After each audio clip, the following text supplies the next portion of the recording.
product market fit on day one. I knew this was going to be a winner. I was that customer. Mothers needed the right product for their children at the right price, and they needed choice, they needed content, they needed transparency, they needed community. That was a no-brainer for me. It never crossed my mind, never, not even for a second, that this business would not be a success. I love your conviction. It's my favorite episode so far, I swear. Mona Ataya is one of the Arab world's most influential entrepreneurs, co-founder of Bed.com, the founder of Mom's World, the most trusted mother and baby platform in the Arab world. A brand so powerful that over 2.5 million mothers across the region rely on it. In this episode, Mona shares how she built Mom's World from scratch with her own savings and used her own car for deliveries, why she turned down VC money that didn't align with her mission, and the scrappy tactics that help her compete with Amazon and win customer loyalty, and why stepping down was the hardest decision of her life. You've been here in this region for almost 25 years. Yes. What are the changes that you find over time in Dubai? Sure. So I came back to Dubai in the year 2000, when the digital ecosystem was just starting.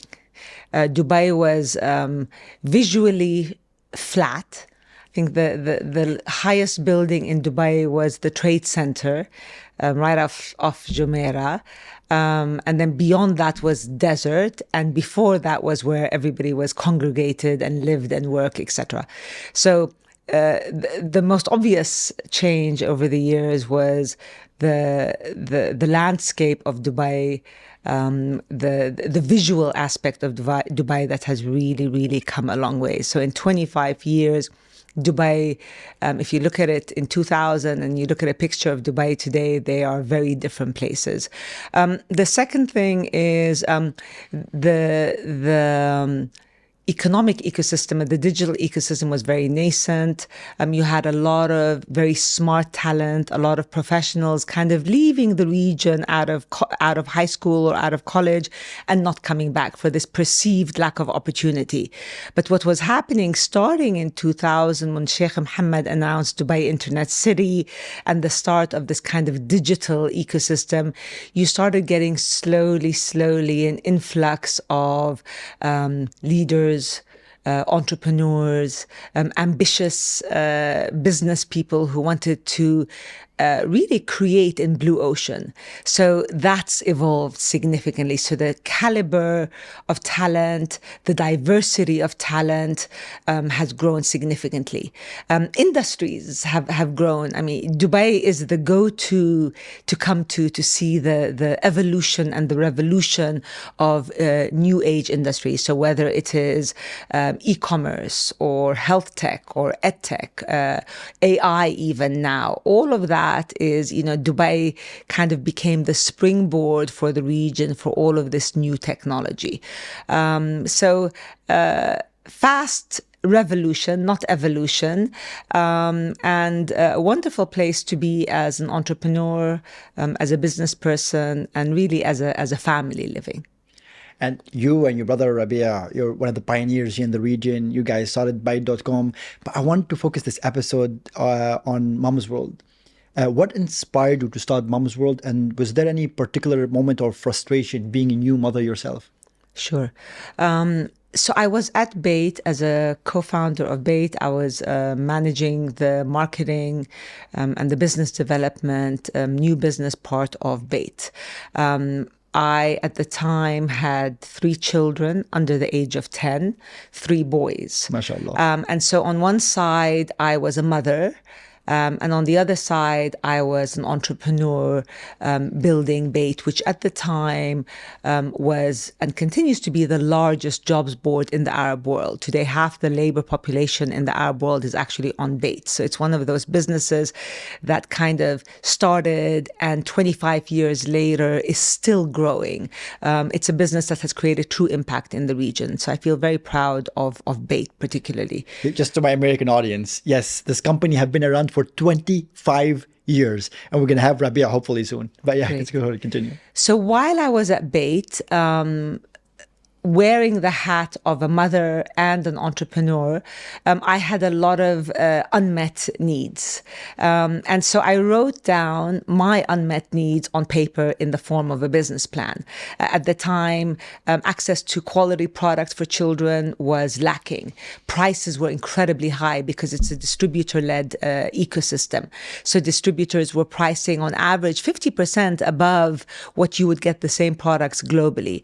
The network of mothers or the community of mothers didn't exist. And as you know, mothers are a very community connected consumer group.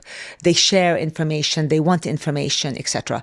Arabic content didn't exist for this information-hungry, risk-averse customers. If I'm a mother in Saudi Arabia and I wanted to find out or read up information in Arabic, online or offline, about a particular product for my child, that information didn't exist.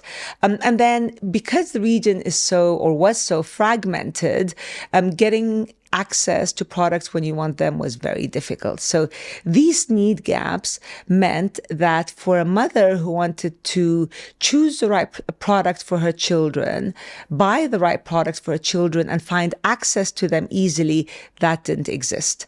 And so that was the pain point on one side. On the other side, e-commerce was the biggest trend of the decade. It was a $1.6 trillion industry at the time, growing at a 29% CAGR.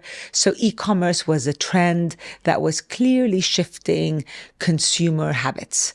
And I knew that I could bring e-commerce into the region to solve specifically this problem for mothers in the Arab world.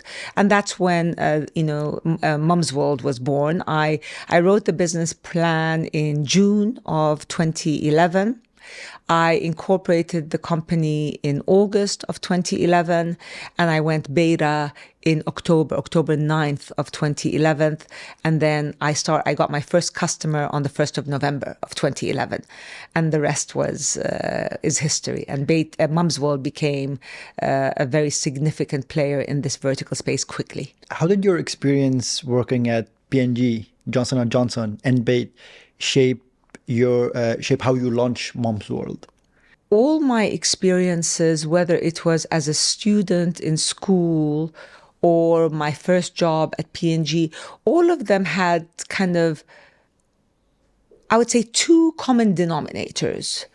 The one common denominator is I always wanted to learn something new. So I was always truly a curious person and hungry to learn. So when I would be at school and we would learn something at school, I would go out of the classroom and look at other ways to explain what I had learned in the class. So I was a curious person. Similarly with my jobs. So if I was given an assignment, I wouldn't just do the assignment. I would do the assignment and everything that was kind of periphery to the assignment to kind of complete it. So that's in my nature. And so that level of curiosity and desire to learn helped me a lot in Mum's World. Because remember, I knew nothing about e-commerce when I started Mum's World, nothing. I had no idea how the supply chain worked. So my curiosity allowed me to fill the gaps over time. The second thing I would say helped me in my corporate life, whether it's P&G or J&J or school, was my hard work and resilience. So I always said that nobody can outwork me. Nobody can actually work harder than me. So I always knew that there would be smarter people in the room than me, always. I'm never going to be the smartest person or the dumbest person in the room, but I would always endeavor to be the hardest worker. And because I loved that, I relished the joy of hard work. I relish the results that come after you've worked hard towards something, and feeling that you have actually accomplished out what you put in. So that's, I think, the second common denominator. Yeah. So in the first years when you first started Mom's World, you were a mom for 3 boys, all under 10 years old. Yeah. And what were the biggest challenges that you found launching an e-commerce business in the Middle East back then? So I have to say that building Bait was a lot easier than building Mum's World. And building Bait, as you know, even with the challenges, it was always fun. Mum's World was not the same. Building Mum's World was incredibly difficult at all levels. And I would say, you know, in the 14 years before the exit of Mum's World, I would say the first 10 years were very hard. Why? First of all, you know, I started Mum's World at the time when the e-commerce ecosystem was very nascent. And you need enablers that are supporting you. You need payment gateways that work. You need couriers that can deliver fast. You need, you know, suppliers that have at least an ERP where they can share their data. You need a network, a supply chain network that's moderately sophisticated. There are so many enablers that have to be in place for you to operate an e-commerce. Digital talent, you know, you need to find digital talent. None of that existed. And we had limited budgets. So we weren't sitting on very deep pockets. I mean, I had my savings that I put all my savings into Mum's World. My angel investors also put in some money, but I was very tight for cash. So I was operating constantly with this notion of limited money, nascent ecosystem, and how to be creative in stepping to the next step and the next step. So it was all about really creativity. You know, I remember in the first few months when we brought one of the couriers into the office, and I will not mention which courier, and I said, listen, we're delivering diapers to mothers. So if a mother orders diapers now, she needs them. And back then, 2 to 3 days was fast. 5 to 7 days was the norm. Okay, so 2 to 3 days is like miraculous. 5 to 7 days is you're doing a good job. Now that's no longer the case. Now 5 to 7 days is you're out of business. So when I sat with this courier, and I said, can you deliver the diapers in 5 to 7 days? Because the mother will need them. He started laughing at me. He's like, 5 to 7 days for these bulky packages? There's no way. Maybe, you know, 10 to 14 days, hit or miss, no guarantee. So imagine only being able to deliver that and not having the capital to go and have your own fleet. So back then, again, being creative, we had to find creative ways to, you know, inbound drivers on a variable pay, which later became something that's more norm in the supply chain, who would basically deliver packages for us for these variable pays. We were using my car for a long time. We were using, you know, my brother's car for a while. So we just had to improvise. And every time you pass the first hurdle, then you build to the next hurdle. And I would say that was what defined our initial success: improvisation, creativity, and problem solving. We were able to problem solve our way into starting to create an ecosystem around us and help us be successful. Partners, suppliers, you know, suppliers didn't have ERP, so we developed our own kind of system and we shared it with them. We signed exclusive deals so that suppliers didn't have to worry about anybody else except us. Nobody was signing exclusive deals back then except us, so that supported us. And there are many such stories. So, but it made it harder. It made building the business complex, time-consuming, and then finding talent. Nobody builds a business alone. This, I would say, was probably my hardest challenge, because you're sitting on limited capital and you need to hire people in to work harder than in any other job, because we're working, 20-hour days, and you don't have enough money to pay them. You don't have market price to pay them. So you bring someone in and say, hey, listen, I want you to work from 8 in the morning till 10, 11, 12, whatever, however long it takes, and probably 7 days a week. And by the way, we're paying you 50% below market. Are you in or are you out? And the only reason they would say yes is because they would love our North Star. They would love what we were creating. They would love that we were creating a brand, a business that was giving power back to the mother to make the most informed choices for her family. We were building a transactional and experiential website for mothers. We were building really a movement for mothers. So it was so powerful. And in that pitch, and I was in all the interviews. I would say in the first 5 years, I interviewed everyone from, the coffee boy to the salespeople, all the way to the CEO. Everybody was interviewed by me. In addition to others, but I had to kind of sign the final dotted line because I needed to make sure that the people who were coming in were super passionate about what it was that we were creating. But it was hard and it was hit or miss. And we made a lot of mistakes with the wrong people and a lot of people didn't survive the pressure. You were interviewing everyone, but what are you looking for exactly? The first is, are they sold on the proposition? And that is, do you really care that we are empowering mothers to make the most informed decisions for their families? Do you care about that? Is that important enough for you or not? Do you care about the mother consumer?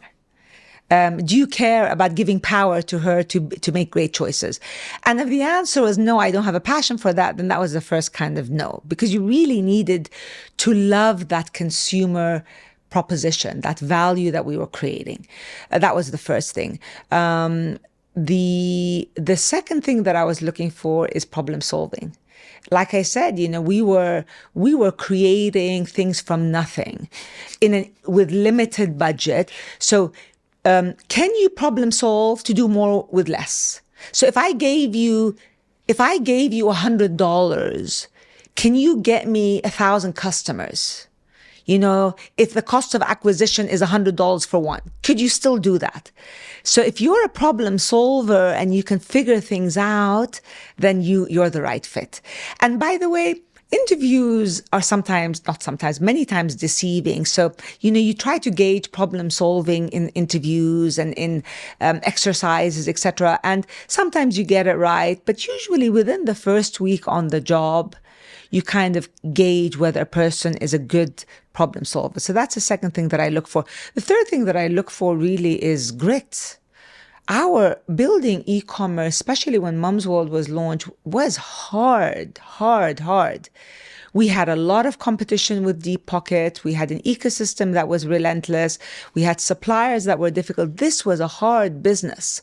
And if you weren't thick-skinned and tough and could take hit after hit after hit, then you wouldn't survive it. I mean, I remember I would go home every evening and say, I actually didn't realize how strong I was.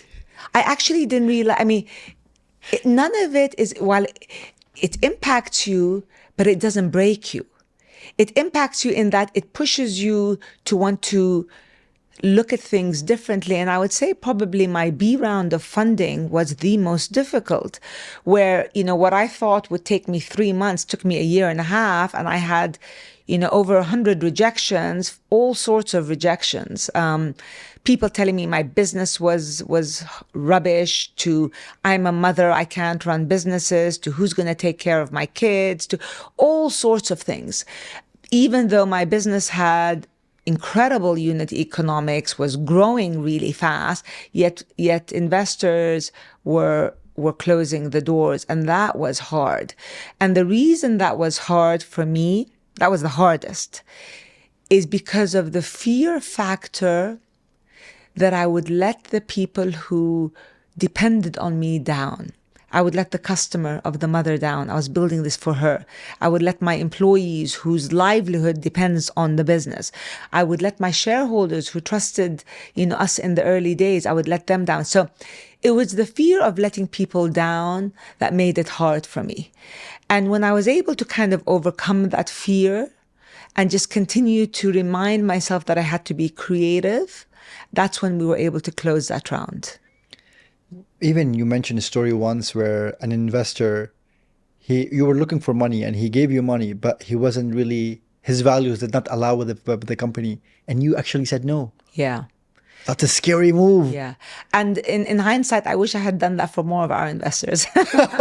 Oh, wow. Yeah. And this is on record. Let's go. So like I said, for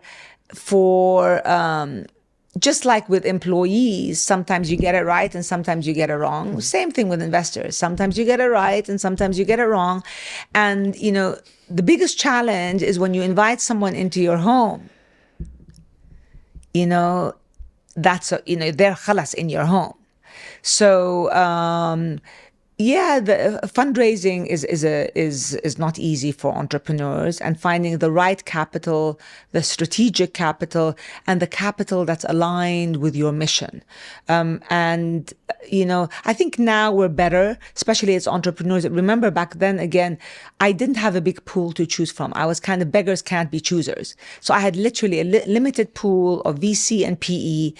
And I was a woman. Women raised less than here, 0.8%. Although I never looked at it that way, to be honest. It's only, later that looking at the numbers, I realized that maybe this is one of the contributors. But the reality is, look, it was hard raising capital, although we raised 6 rounds of capital, and we got we were right with some, and we missed with others in our decision making.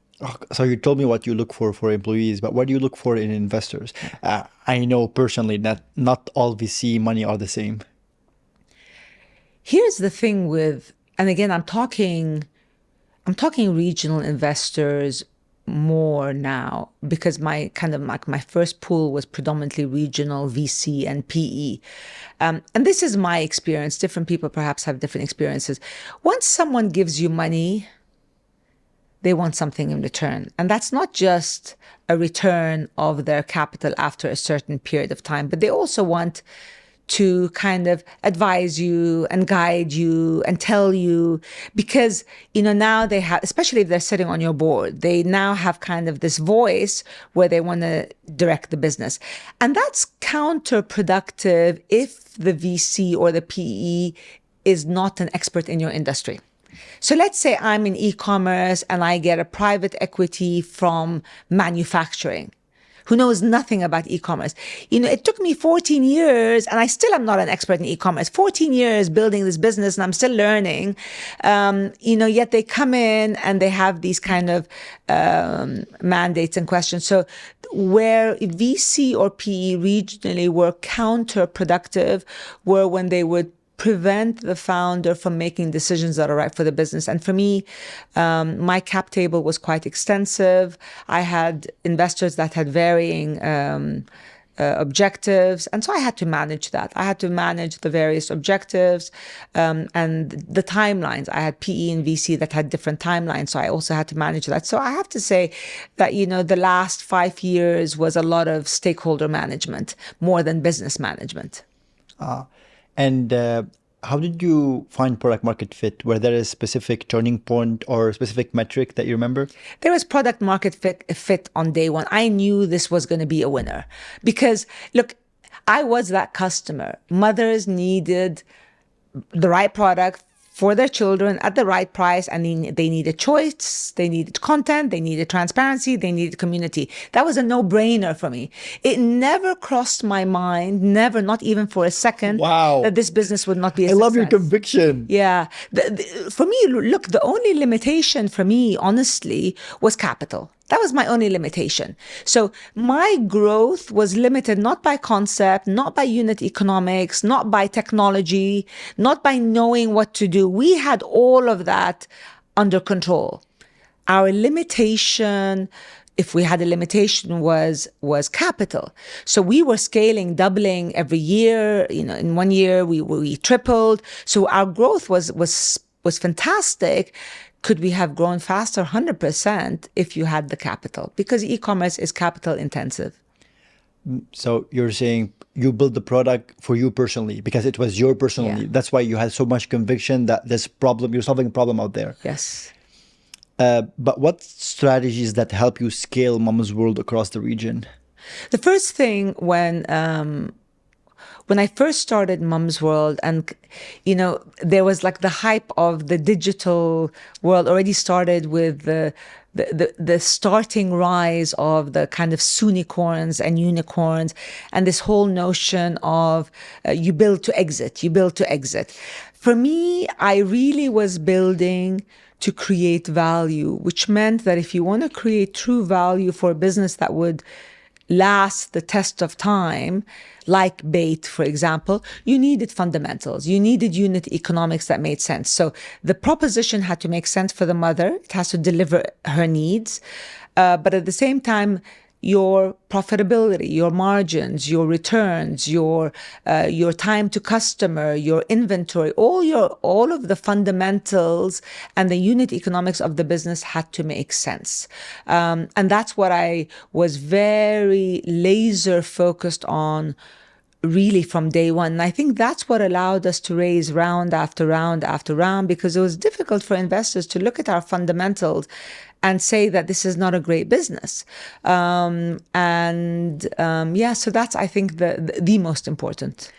Speaking on unit economics, again, I know nothing about the industry, but the way that I look at it, okay, this is mostly targeting moms and families who just had a baby. But again, it's a small lifetime value of the customer, or I'm wrong? Sure. That's a great question. So our span was 3 months prenatal was when we got the mother. So when she's pregnant was when she starts. And we covered products from the age of 0 to the preteens, to 12 years old. Oh, wow. So that 12 year is a long period. Plus, the mother of the Middle East, on average, has 2.5 kids. So you're looking at around 2 to 3 kids. So you multiply that by 3. And then what we did over time is we also line extended into subcategories, because again, now we were the gateway into the Middle Eastern household through this mother, baby, and child. But now then we line extended into home and mother products. So the lifetime value and the basket size, again, were very healthy.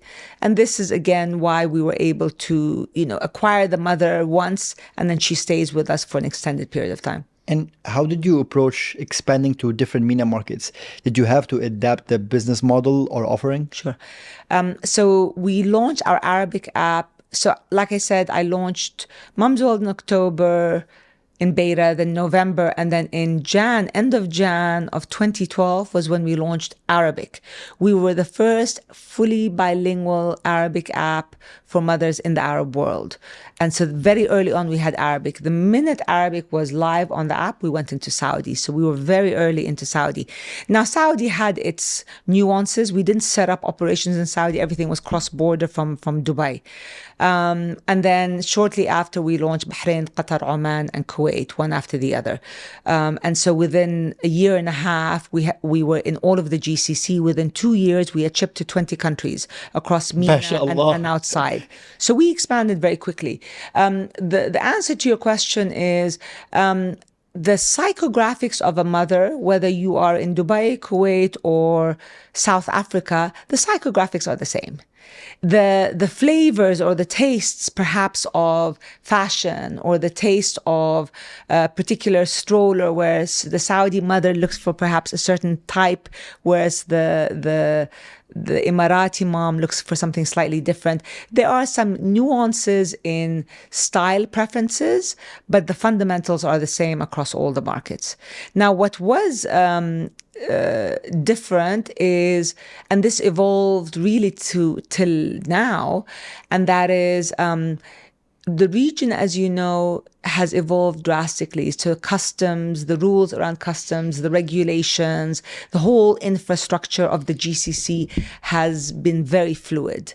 And so we've had to adapt based on how this ecosystem has also adapted. And the good thing with Dubai in particular, Dubai has been incredible in that Dubai has worked with founders like us in shaping the supply chain. So we worked also with the ecosystem here to evolve the supply chain to ways that optimize effectiveness. And what sets Mom's World apart from major competitors like Amazon or Noon? So for a starter, we're a vertical, they're a horizontal. So we are specialized. Mum's World has the depth and the breadth for mother, baby, and child. So mothers come to Mum's World because they know that Mum's World has the largest, deepest catalog that's focused primarily on mother, baby, and child. It also has a community of mothers, so there's content segments and community elements within the website. So it's a transactional and experiential experience for the mother, not just a shopping experience as the horizontals are. And like I said, it's not everything. It's just for, you come to this like boutique, if you want, in a mall that specializes in home, or you go to a boutique that specializes in Y. That's the same for Mum's World. And the last thing is, I would say, is Mum's World has built equity and a brand that's very, very powerful. Mothers love the brand. It's synonymous with good feelings. It's synonymous with helping them with their child. Mothers are very vulnerable, especially with the first baby. They have a lot of questions that are unanswered. They are stuck most of the time. And what they found and they find in Mum's World is this partner that is supporting them, that's helping them, and that they actually connect with. And that connection with the brand is incredibly powerful. My sister-in-law, she recently had a baby, and she buys literally everything on Mama's World. And I was talking to her before coming to the podcast, and she was telling me there's a stroller that she bought. She was saved 50%. She was telling me how much money she saved. And when I asked her, okay, how did you know about Mama's World? They're like, yeah, I asked my friend. And how my friend knows? Yeah, I asked my friend. So the word of mouth is really strong. And you mentioned the branding of Mama's World is really strong. How did you build this trust with moms? Yeah. Built the trust because we were obsessed with the mother. We were obsessed with the customer. We wanted the mother. The first sentence I wrote when I wrote the business plan, on the very top, the first page, very top line was, when you've shopped on Mum's World, you've shopped everywhere. One of my greatest frustrations as a mother, taking care of 3 rowdy boys, was that I would have to go to one place to buy trousers, another place to buy a bicycle, a third place to buy a ball, a fourth place to buy whatever. And I didn't have time. And you never know what to find, where to find it, and what to pay. And that lack of convenience and feeling always as a mother that you're not getting the best for your children is a very disempowering feeling.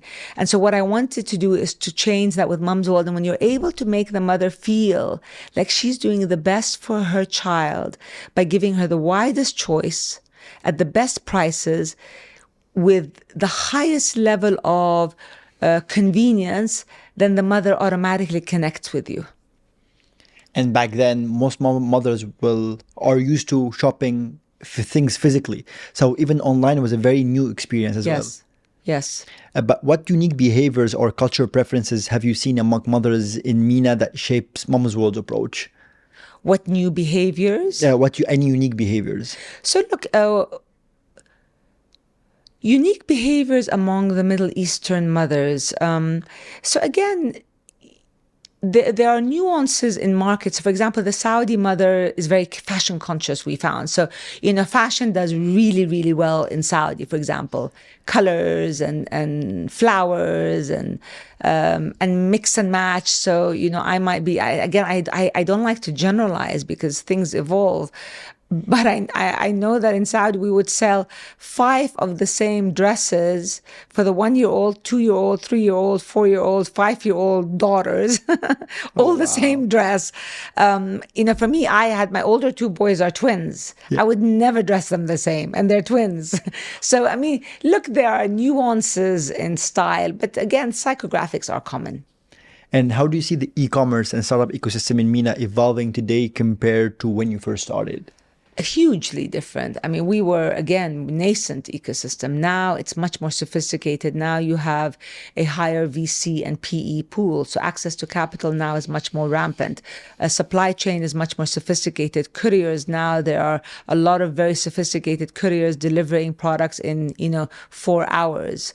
You have an influx of international brands into Dubai. I mean, Dubai has become the go-to place for international brands to set up to reach this important consumer base. So now, unlike back then where we would have to tap into brands globally, now many of these brands are actually sitting, next door.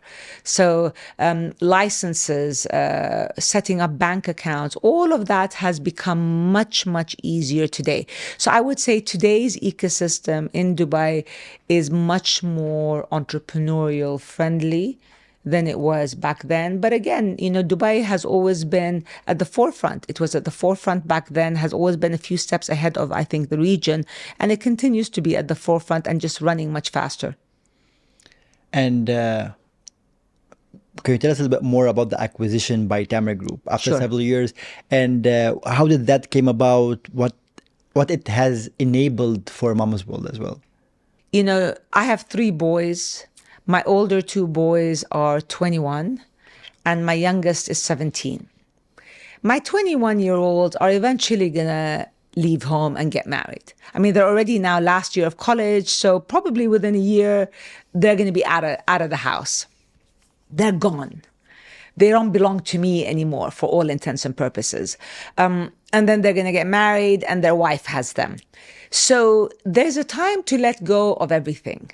And for me, with Mum's World as a founder, I built the business to where I wanted it to go. I wanted to build a business that was the respected, admired brand that created true value and really a movement in the region and shaped the ecosystem for vertical e-commerce. And we achieved that. But it was 14 years of kind of my life, where I was running at 1,000,000 miles an hour. I was operational really all 14 years. And the business will always need capital injected in it because that's the nature of our business. And I felt that at that time, I was ready as a mother to let this child fly. And so I could do other things that were more strategic and less operational. And as with life, things happen opportunistically. I'm an entrepreneur. I had written a business plan, as I always do. I'm always looking, like I said earlier, I'm always curious. I'm always writing down ideas and I'm excited about so many things. And I wrote this one idea down that's a healthcare related idea. And I shared it with the Tamar Group, who were 2-time investors in Mum's World, and they were sitting on our board. And so one thing led to another, and the acquisition discussion happened, and I felt it was time. I felt it was time to hand over this child. I launched the healthcare business with the Tamar Group as part of the acquisition. That also got acquired, which is great. So we had, kind of 2 businesses handed over to the Tamar Group. And then I stepped down. Was it an easy decision? It was not an easy decision. It was probably the hardest decision I have ever made. And I fluctuated for a while. But I knew that it was time for me to do bigger things, ecosystem things. And it was time for me to give back to the ecosystem in now bigger ways. I've already done Mum's World. It's now ready to fly. Now I need to do other things. You spend so many years, you sacrifice so much as a woman founder, raise money, and then eventually you decided for the acquisition to happen. How did that feel? Yeah, look, it was a very difficult decision. And on one side, I was excited because I had so many other ideas that I wanted to work on. So I had this level of, okay, now I could do these other things that were kind of sitting in the back burner, waiting for my time. And I didn't have time. So I was excited. I was also excited because it meant that I had more time now for my family, especially my youngest. So the older 2 boys were already out of the house. Look, I'm a mother at the end of the day. And so my youngest also didn't get a lot of my time, especially the last 5 years. So I was excited about that shift as well.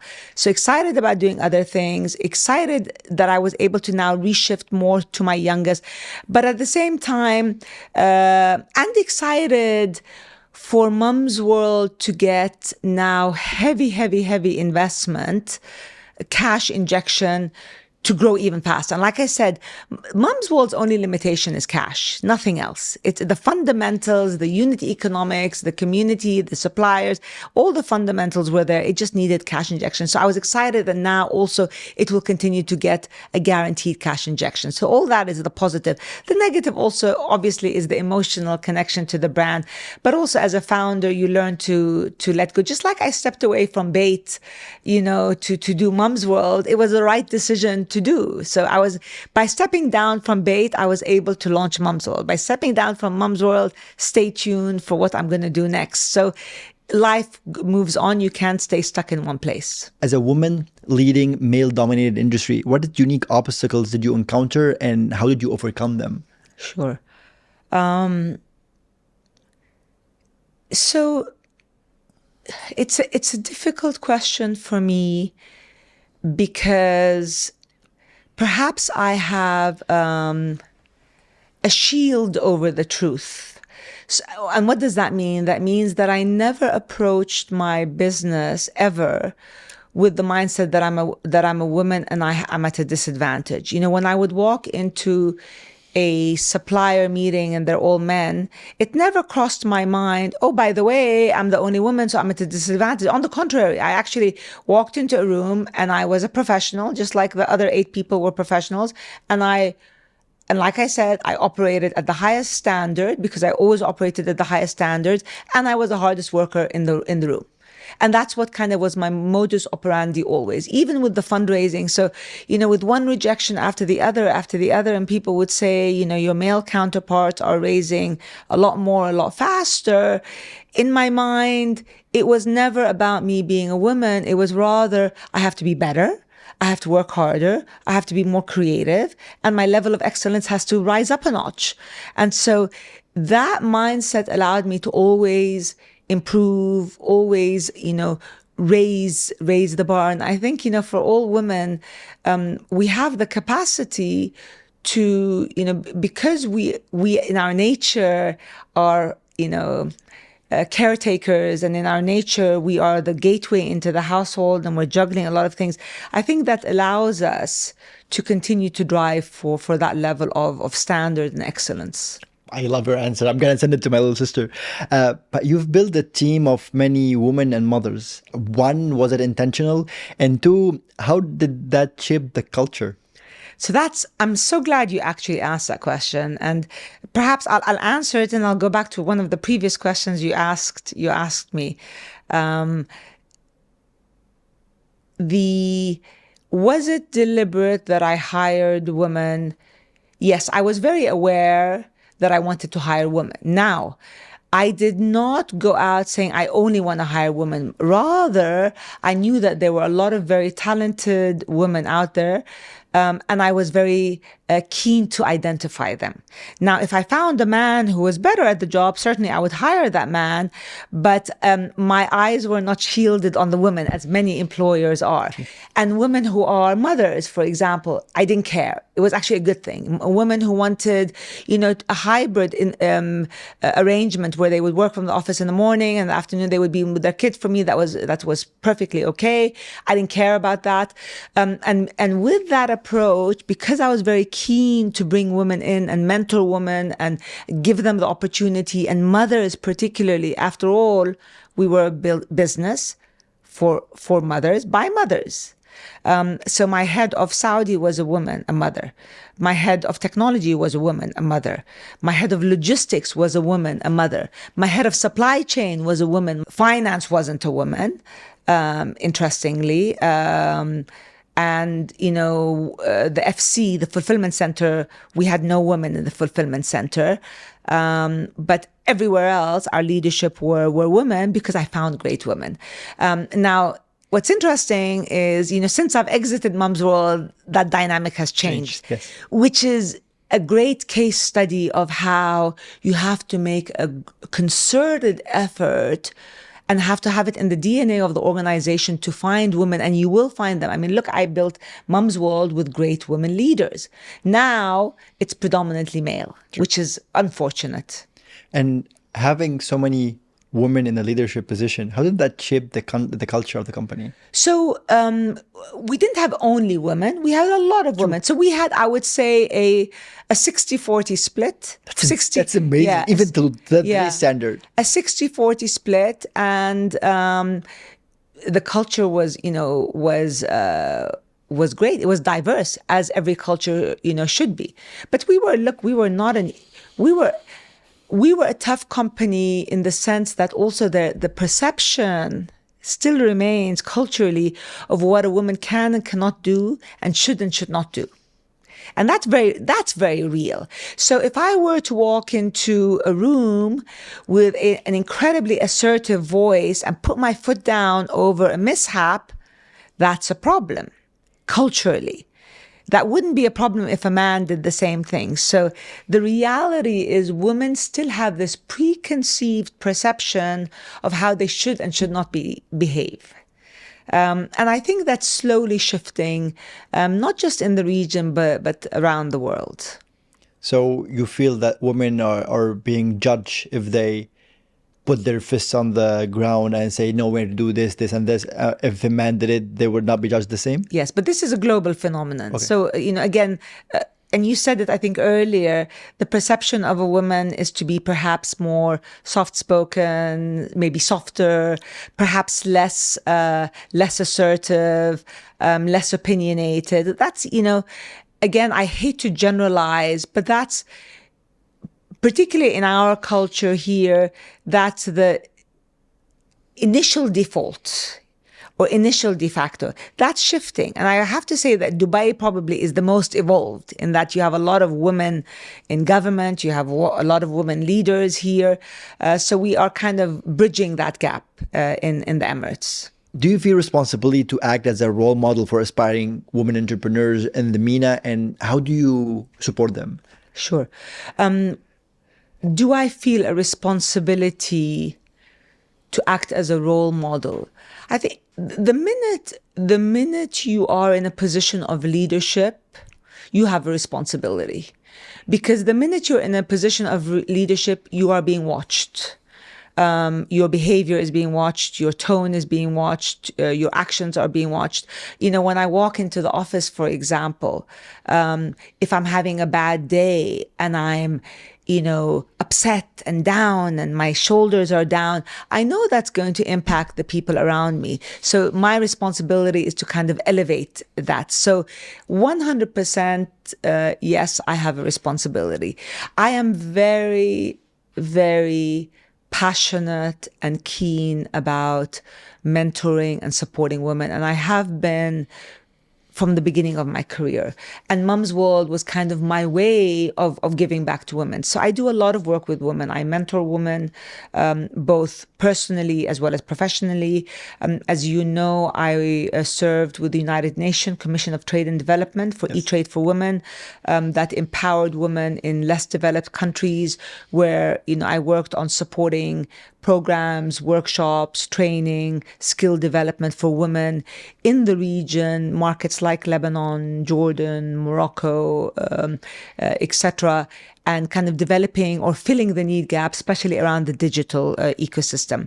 So incredibly passionate about that. And I hope I can continue to do that. And that's also one of the things that now I'm focusing a lot of my efforts in programs that also upskill women. And the thing is with women is women need, success breeds success. So when women see other women having done something, then they have almost the courage or the license to say, if she's done it, then I can do it. She has 3 kids, so she could do it, I can do it. She's not smarter than me, she's not better than me, she can do it. And that's very important. And that creates that trickle effect. And then supporting these women with mentorship is important, and programs. So my mom had us 3 boys, and she barely had time to sleep, let alone eat. Yeah. You had 3 boys, and yet you still operate on the highest level. How? Do you have any tips, tactics? Yeah. So look, time is what you make it. Time is how you divide it. It's your greatest asset. And this is something that I tell my kids all the time. Time is your greatest asset. And when you dissect your day, you realize how much of your time was productive and how much was not, how much was necessary and how much was not. So, the irony is before I started Mum's World, I was also overextended. I was super, super busy. I was getting up very early, sleeping very late, and I had no time. That's the reality. That didn't change. What changed is that I was able to balance it differently. So instead of doing X, I'm doing Y. And, a lot of people ask me, how did you balance your family, yourself, and your work? And this equal balance, for me at least, doesn't exist. I had to find equilibrium by shifting the scale constantly. So one day I would be stuck with, shareholder issues, and that was my focus. And it was very clear and deliberate that was my focus. But because I focused on the shareholders and really compromised my family that day, the next day it would shift. The next day it would be, my family, you're my priority today, and I'm going to shift the balance here. And then you keep on moving up and down with the balance until you find equilibrium. So that was kind of the way my life was for 14 years, constantly shifting to make sure that every stakeholder in my life got their due. Now, what is compromised, the reality is, especially as a founder, you are compromised. So you make time for your kids, for your husband, for your stakeholders, for your customers, but you make less time for yourself because you are you're kind of like the engine that's driving everything else. And you mentioned grit several times, and you mentioned there's something that one you recruit for and yourself have so much grit. I'm not a father yet, but how would you teach grit to your children? I think it's important for children early on to have hardships, to not have everything easy. It's important to throw your children into the deep end very early. And it's important for your children to be hungry. And unfortunately, in today's day and age, our children are being raised with a lot of exposure, with a lot of access, with a lot of resources, with a lot of hand-holding. So that hunger is not the same that it was, when we were younger. And then also the hardship, if you think of, kind of our generation, the hardships were real. So you had to be creative to get by. I remember when I went to college, again, a side note, when I went to college, I was 16 when I started my undergrad, and it was inconceivable that I would ever ask my parents for money at 16. So when my father would say, hey, do you need money to buy food or something? I'm like, no, I'm 16. I'm in college. I'm an adult now. And so you figure out ways, okay, now I need to work part-time at the university. I need to do this. I need to do that. So you're creative and you're resourceful very early, and you have this hunger. Now, kids are going off to college with these deep pockets of allowances and cars and apartments. So I feel that removes this hunger and this grit. So grit comes from pain. It doesn't come from only gain. What advice would you give to aspiring entrepreneurs in MENA, especially women who are hesitant to start? Make sure that what you're doing is really building value. That's the first important thing. Why are you doing what you're doing? Are you creating something that you're incredibly passionate about and you're solving an important need? That's the first question, because too many businesses that I'm seeing are kind of replicas of international businesses. They may or may not work here, and the entrepreneur is not really passionate about it, which means that when the going gets tough, they're going to collapse. So are you really passionate and are you solving a real need? That's the first piece of advice. The second is surround yourself with great people, people that you trust and people who are smarter than you. So I was very, very fortunate that, I come from a family of entrepreneurs. We're 5 siblings. All of us are entrepreneurs. So I was very blessed that I had my siblings to bounce ideas by, to fall back on, to go to when I was stuck, that I trusted, that were smart. So surround yourself with incredibly smart people and people you trust. That's the second very important thing. And third is make sure you have a lot of capital sitting in the bank before you start anything. Again, Mona, thank you so much. But where can our audience find you? Where they can support you in your mission to empower women in the region?